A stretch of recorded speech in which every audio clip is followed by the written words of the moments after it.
And it's in that context that Jesus says the famous words and the kind of crucial statement, the difficult statement in verse 63. It is the Spirit that gives life. The flesh is of no avail. The words I've spoken to you are spirit and life.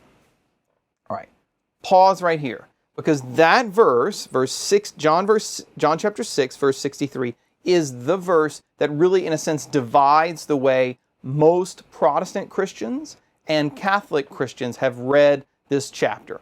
As we've seen over the course of these 5 weeks, the Catholic Church interprets Jesus' words realistically. We believe that when he talked about his flesh being real food and his blood being real drink, that he meant it. He wasn't just speaking metaphorically. He wasn't just speaking allegorically. He was speaking sacramentally and realistically.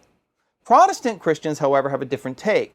They think that Jesus is using the bread of life as a metaphor for his teaching, for his presence, usually for his teaching primarily, and that he doesn't actually mean it realistically or sacramentally. And usually, non-Catholic Christians will point to this verse as kind of the foundation for their interpretation. I'll frequently get asked this question by my Catholic students, why don't Protestant Christians or non-Catholic Christians see the realism of John 6? I mean, everything we've seen makes it real clear that he's talking about real food, real drink, the real presence in the Eucharist. And what I always try to bring them back to is this verse. You have to understand that this is kind of the lens through which they see the entire chapter. In fact, I found it very helpful in this regard to actually quote one of the first Protestant reformers in his interpretation of these verses. His name was Ulrich Zwingli.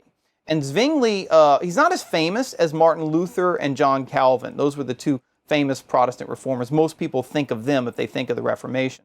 But Zwingli was very influential with his writings, and he also had a pretty powerful influence on the Anabaptist and Baptist traditions, which have lots of influence and descendants in the United States. So if you know a Baptist person, and they belong to a congregation that has its intellectual roots in Ulrich Zwingli's thought, among other places.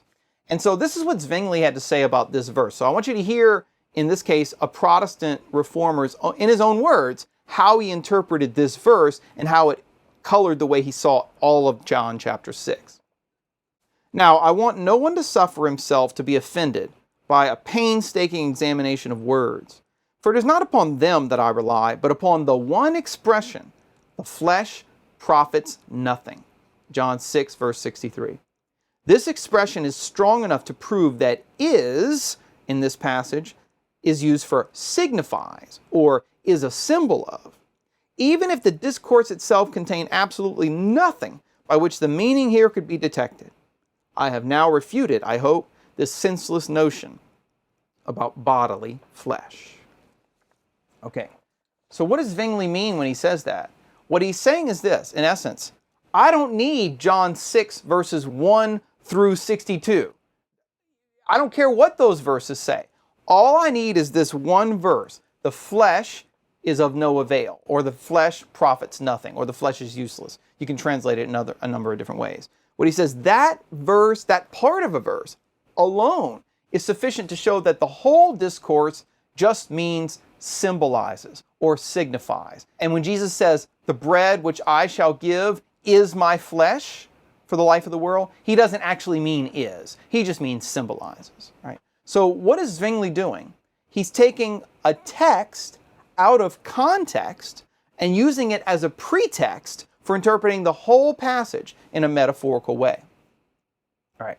So that should be a clue to you that that's an erroneous interpretation. Whenever somebody takes one verse or just a part of the verse out of context and says the rest of the verses don't matter, that's a sign to you that their interpretation is weak, that it can't take into account all of the data, all of the evidence in the scriptural passage.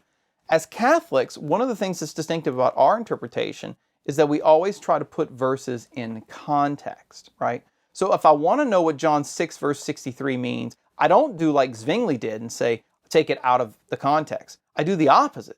I put it into context and ask, what does it mean in light of everything else that Jesus has just said in the passage? Because that's how you interpret people's words correctly, right? You look at them in context.